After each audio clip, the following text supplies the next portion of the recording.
कौन सा समाचार रहा सुर्खियों में, किस घटना को नहीं मिल पाया मीडिया में स्थान, कौन सी खबर सही जगह से चूकी, क्यों चली गई फ्रंट पेज की न्यूज भीतर के पन्नों पर, कौन से लेख का क्या है सार, क्या रहा हर दिन का खास, आप देखेंगे सलिल संदेश के साथ। अब प्रस्तुत है सोशल मीडिया के हर प्लेटफॉर्म पर मोदी का समाचार रोक।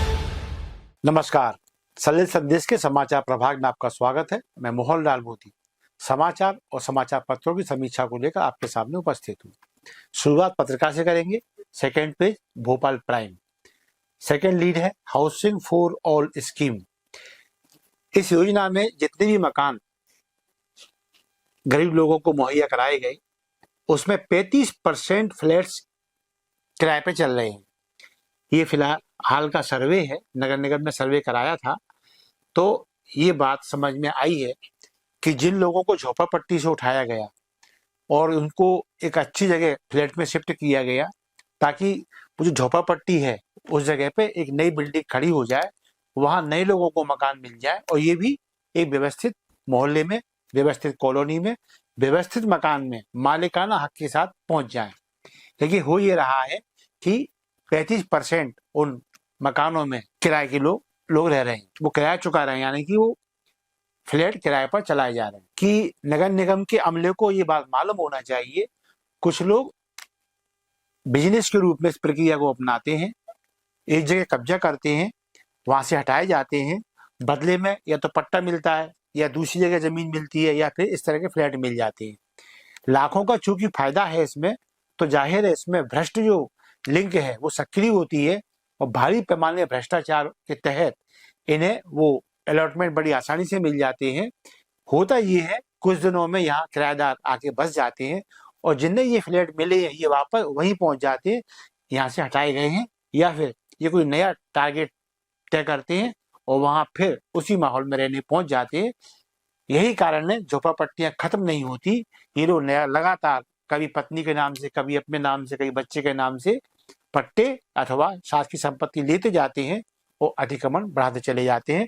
शासन को इस बारे में व्यापक पैमाने पर सर्वे कराने की आवश्यकता है। फ्रंट पेज सेकंड फ्रंट पत्रिका का, कनाडा में लॉरेंस बिश्नोई गैंग आतंकी संगठन घोषित, संपत्ति जब्त होगी। भारत में भी लॉरेंस बिश्नोई गैंग को लेकर काफी आपराधिक मामले पंजीबद्ध हैं।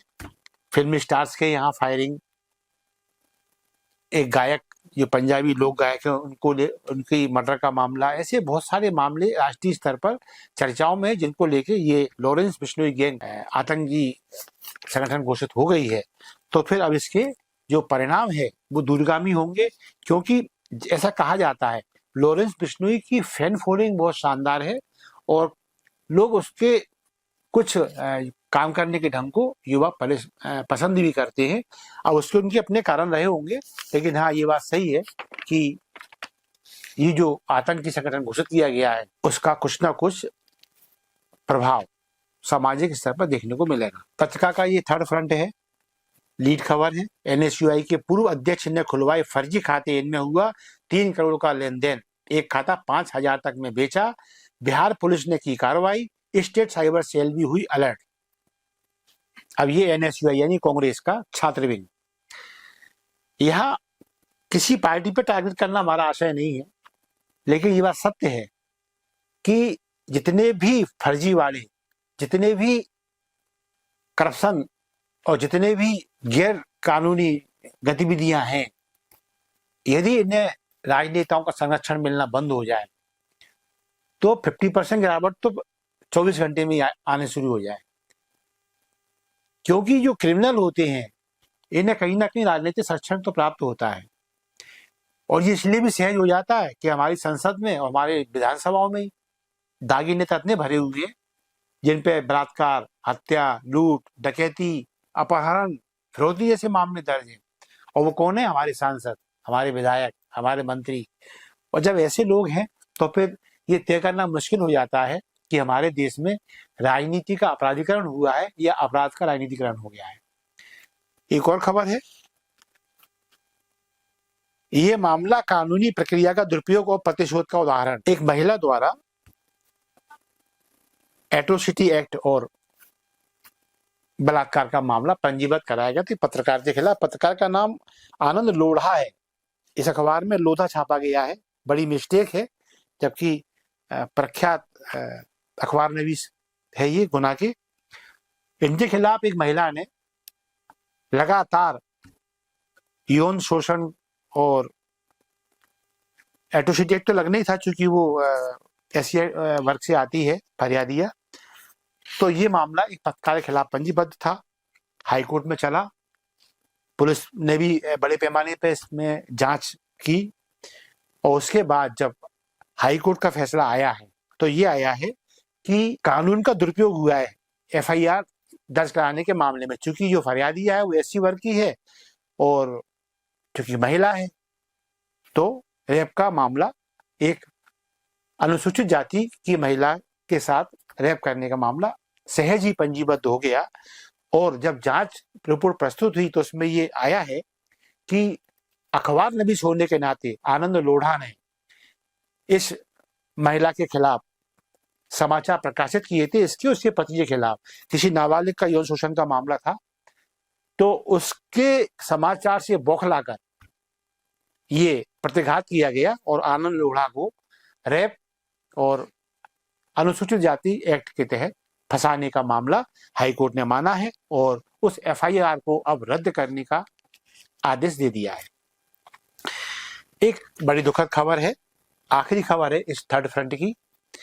ओ मेरे ढोलना गाना बज रहा था डीजे पर, पति पत्नी नृत्य कर रहे थे, अचानक नृत्य करते करते पत्नी गिरी और मर गई।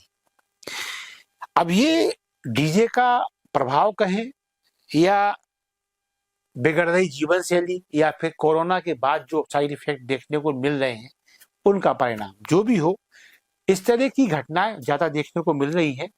और ऐसा लगता है जैसे इस बारे में भी एक बड़े सर्वे की आवश्यकता है, क्योंकि ये देखने में आ रहा है कहीं कोई आदमी जिम में है, वर्जिश कर रहा है, अचानक गिरा मर गया। कोई आदमी वॉकिंग पे निकला है और वॉकिंग ही कर रहा है, दौड़ नहीं रहा है, बस वो गिरा और मर गया। कोई आदमी डांस कर रहा है, डांस करते करते सांस फूली, गिरा और मर गया। यानी यहाँ तक स्थितियां बन रही है कि आदमी मंच पर कोई स्पीच दे रहा है, चक्कर आया, गिरा और मर गया।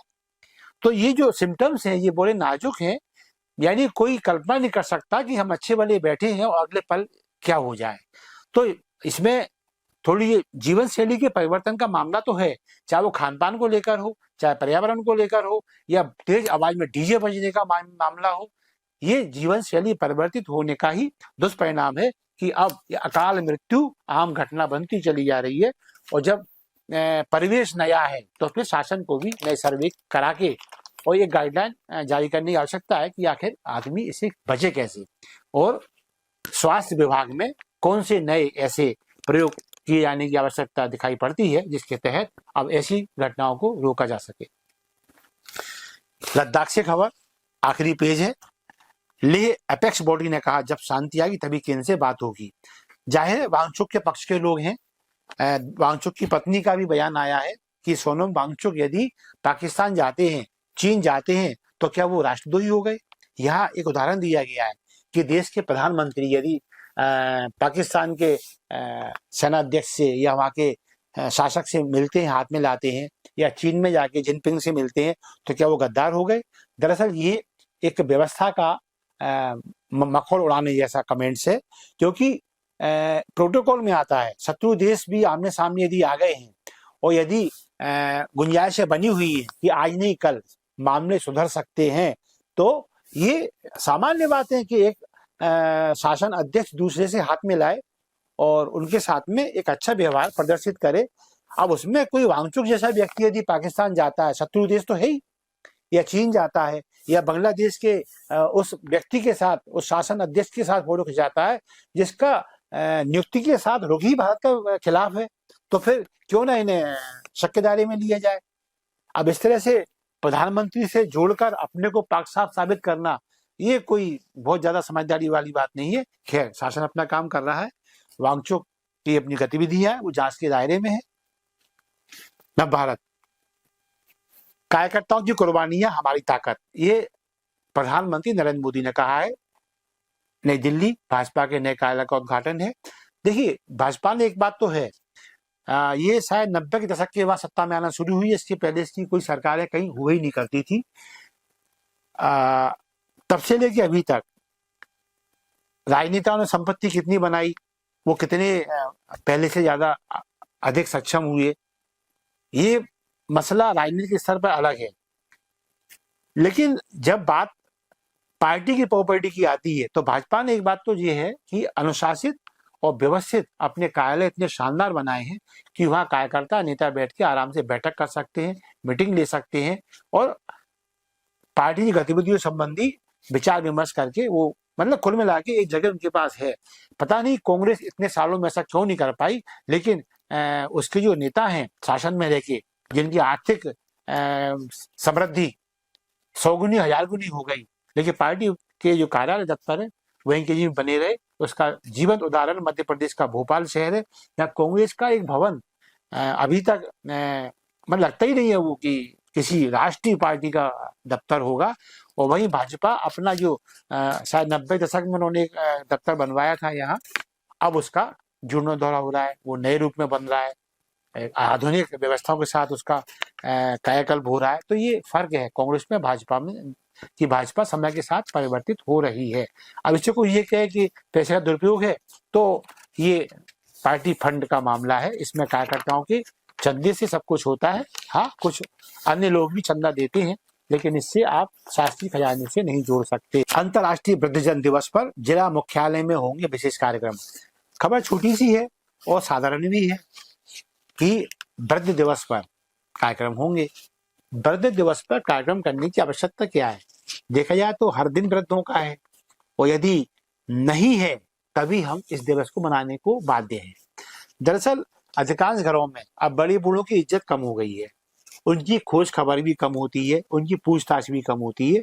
यही कारण है कि अब ये वर्ग उपेक्षित सा हो गया है, और जब ये इतना उपेक्षित है तो फिर वृद्धाश्रमों की संख्या बढ़ना मतलब स्वाभाविक है, और ऐसा हो भी रहा है। चिंता का विषय ये है कि हर बड़े महानगर में वृद्धाश्रम खुल रहे हैं और बढ़ रहे हैं। इसका मतलब ये है बुजुर्ग समाज में सुरक्षित नहीं है, लिहाजा अब चाहे शासन हो या समाज हो, उसको एक बार फिर आत्मचिंतन की आवश्यकता है। और आवश्यकता इस बात की भी है कि अब पाठ्यक्रम में शायद ये भी सिखाना जरूरी हो गया है कि हमें अपने माता पिता की, अपने बुजुर्गों की इज्जत करनी चाहिए। शायद अगली पीढ़ी ये पढ़ लिख के जब तैयार होगी तो संभव है वो अपने बड़े बूढ़ों की इज्जत करना सीख जाए। दैनिक जागरण का फ्रंट पेज पहली खबर, प्रदेश में 48,000 स्थायी कर्मियों को मिलेगा 7वें वेतनमान का लाभ। मध्य प्रदेश हाईकोर्ट की इंदौर खंडपीठ का फैसला। दरअसल ये मामला 2003 से शुरू होता है शायद, जब नहीं 2003 नहीं, ये 93 के बाद का मसला है। दिग्विजय शासन के कालखंड में दैनिक वेतन भोगी, शायद ये 48,000 का संख्या दी गई है, इनको निकाल दिया गया था। लेकिन जब भाजपा सत्ता में आई तो इनको दोबारा लिया गया और बाद में फिर ये स्थायी भी हुए, लेकिन 7वें वेतनमान से ये वंचित थे। 2016 से ये लगातार फाइट कर रहे थे, और अब ये है कि उनके पक्ष में फैसला आ गया है। 48,000 स्थायी कर्मी अब ये कहलाते हैं, इन्हें 7वें वेतनमान का लाभ मिलने जा रहा है। आगे चलते हैं। दैनिक जागरण का सेकंड फ्रंट है, राहुल गांधी को जान से मारने की धमकी, शाह को लिखा पत्र। टीबी डिबेट में कई बार गंभीर आरोप प्रत्यारोप हो जाते हैं। हालांकि ये रिकॉर्डेड होते हैं, यदि चैनल चाहे तो एडिट करके आपत्तिजनक लम्हों को एडिट करके इन्हें ब्रॉडकास्ट कर सकता है। लेकिन दिक्कत ये है कि यदि आपत्तिजनक कंटेंट और कमेंट्स एडिट हो जाए तो फिर टीआरपी नहीं मिलती, टीआरपी खतरे में पड़ जाती है। तो ये चैनल जानबूझ के कुछ ऐसे कंटेंट अवश्य दिखाते हैं जब लोगों में कुछ आक्रोश पैदा हो, कुछ कमेंट्स बढ़े, कुछ लाइक बढ़े, कोई वायरल बढ़े, तो इनकी टीआरपी बढ़ती है। यही कारण है कि एक ऐसा मामला अभी सामने आया जब एक चैनल पर डिबेट हो रही थी और अखिल भारतीय विद्यार्थी परिषद के किसी नेता ने कह दिया कि कोई राहुल गांधी को गोली मार दे तब भी उसका जो डाउट है वो विद्यार्थी परिषद पर ही आएगा। तो इस चीज को लेके अब एक हौवा खड़ा कर दिया कांग्रेस ने कि राहुल गांधी को जान से मारने की धमकी दी गई चैनल के सामने। सवाल यही है कि दरअसल ये धमकी है या नहीं है, पूरा कंटेंट चलाया जाना चाहिए, पूरे सेंटेंस में बात होनी चाहिए। नंबर 2, यदि ऐसा कुछ हुआ भी है तो ब्रॉडकास्ट कैसे हो गया, इस बारे में ये बात ठीक है। अगर चैनल के प्लेटफॉर्म पे कुछ ऐसा आपत्तिजनक था तो चैनल को इस बात को पुलिस के साथ शेयर करना था और उसको एडिट करना चाहिए था, लेकिन एडिट भी नहीं किया। दरअसल ये टीआरपी का खेल है और इसमें यदि राजनीतिक दल कोई फायदा उठाने का प्रयास करते हैं तो ये युग फायदे का ही है। उन्हें टीआरपी चाहिए, इन्हें आरोप प्रत्यारोप। Dainik Bhaskar front page, RSS के 100 साल, देश में 7 प्रोग्राम, संघ के बारे में बताने को विदेश भी जाएंगे मोहन भागवत। ये बड़ा मसला है। सेकेंड लीड है दैनिक भास्कर की, राष्ट्रीय स्वयंसेवक संघ 1925 नागपुर, यहाँ 4 लोगों ने शाखा शुरू की। स्वर्गीय केशव बलिराम हेडगेवार साहब, ये आदि सह संचालक हैं राष्ट्रीय स्वयंसेवक संघ के। 4 लोगों के साथ शाखा शुरू की। अंग्रेज ने कमेंट्स किया, ये 4 इडियट देश का भाग्य बदलेगा। और आज ये विश्व का हिंदुओं का सबसे बड़ा संगठन है, वो 4 लोगों से स्टार्ट हुआ था। इसकी अपनी शाखाएं हैं, अनगिनत शाखाएं, कोई मेंबरशिप नहीं है। और राष्ट्र प्रथम, बस एक बोधवाक्य, राष्ट्र प्रथम। अभी मोहन भागवत बता रहे थे कि एक नाम हमारे पास सामने आया था, हिंदू स्वयंसेवक संघ। तो हमने कहा हिंदू का मतलब ही राष्ट्र है, हिंदू का मतलब ही राष्ट्रीय सेवा है, राष्ट्रीयत्व है और राष्ट्र प्रेम है, इसलिए हिंदू स्वयंसेवक संघ नहीं, राष्ट्रीय स्वयंसेवक संघ इसका नाम होगा। और आज ये संघ 100 साल पूरे करने जा रहा है। विजयदशमी जो हमारा हिंदू पंचांग है, कैलेंडर है, उसके मुताबिक ही संघ चलता है और विजयदशमी को इसे 100 साल पूरे होने जा रहे हैं। राष्ट्रीय स्तर पर बहुत सारे कार्यक्रम संघ द्वारा आयोजित किए जाएंगे, संघ के बारे में बताया जाएगा। और संघ ये भी कहता है कि हमारी आलोचना करना भर किसी समस्या का समाधान नहीं है। यदि आपको लगता है संघ कोई आपत्तिजनक क्रिया में संलग्न है या उसका कोई बायोलॉज उसका ऐसा है जिसे आपत्तिजनक माना जाता है या माना जा रहा है, तो विरोधियों को भी संघ में आने की आवश्यकता है। भाई स्टडी तो करो, अध्ययन तो करो हमें, और अध्ययन करने के बाद फिर आप तय करो कि हम गलत हैं या सही है। गलत है तो हमें बताओ, और हमें लगता है कि हम गलत हैं तो हम आपकी बात मानेंगे, वरना आपको संतुष्ट करेंगे, और जो सही होगा उस पर अमल किया जाएगा। तो संघ को लेकर जो लोग किंतु परंतु लगाते हैं, दरअसल वो राजनीति करते हैं। हिंदुओं का सपोर्ट करने वाला संगठन है, उनके अधिकारों की रक्षा करता है, लेकिन वो मुसलमानों का विरोध भी नहीं करता। ये सत्य प्रमाणित है और इसका जीवंत प्रमाण है कि संघ की एक बहुत महत्वपूर्ण विंग है राष्ट्रीय मुस्लिम मोर्चा। यदि संघ मुस्लिम विरोधी होता तो मुस्लिम मोर्चा संघ में नहीं होता। मुसलमान भाइयों को इस बात को समझने की आवश्यकता है कि उन्हें संघ के बारे में हिंदू पक्ष और मुसलमानों का विपक्ष के रूप में समझाया जाता है, ये ठीक नहीं। दैनिक भास्कर का सेकंड पेज, ये कैसी शक्ति है, खसरे में अवैध लिखा होने के बाद भी जमीन की रजिस्ट्री हो जाती है। ये मामला विशुद्ध भ्रष्टाचार का है। यदि रजिस्ट्री करने वाले लोग आपसे सहमत हैं, आपसे मिले हुए हैं, आपके प्रति उनके मन में सॉफ्ट कॉर्नर है, तो आप उनसे कोई भी काम करा सकते हैं। यही कारण है कि अवैध कॉलोनियां बस जाती हैं, अवैध प्लाटों की रजिस्ट्री हो जाती है, अवैध खेत बिक जाते हैं, यहाँ तक कि शासकीय संपत्ति का भी कई बार पंजीकरण हो जाता है। लेकिन ये जो भूमाफिया ये बचे रहती हैं क्योंकि इन्हें राजनीतिक संरक्षण प्राप्त होता है। और यही आज भास्कर ने सेकंड पेज की लीड बनाई है कि ऐसा संभव कैसे है। अब इसी तरह की जो मिली भगत है उसके चलते 2 साल में 25% अवैध कॉलोनियां बढ़ गई। ये 2 साल का आंकड़ा है। यदि आजादी के बाद से हिसाब लगाया जाए तो ये कई सैकड़ा % ऐसा निकलेगा जहां वैध कॉलोनियां कम है, अवैध कॉलोनियां ज्यादा हैं। और ये नीचे ग्राम पंचायत स्तर से लेकर और महानगर तक, राजधानी तक ये क्रम बना हुआ है। तो ये चीज कुछ ऐसी है कि इसमें छुपाने लायक कुछ भी नहीं है। दिन के उजाले की तरह बहुत साफ है इबारत कि भ्रष्टाचार अपना काम कर रहा है। अच्छी खबर है सेकंड फ्रंट भास्कर का फ्लैश न्यूज है बॉटम में। भारतीय जज दुनिया में सबसे ज्यादा निष्पक्ष हैं। और ये हमारा आकलन नहीं है, ना हमारा सर्वे है, ये हार्वर्ड यूनिवर्सिटी जो विश्व की मानी हुई शैक्षणिक संस्थाओं में से एक मानी जाती है, ये वहां हुआ है सर्वे।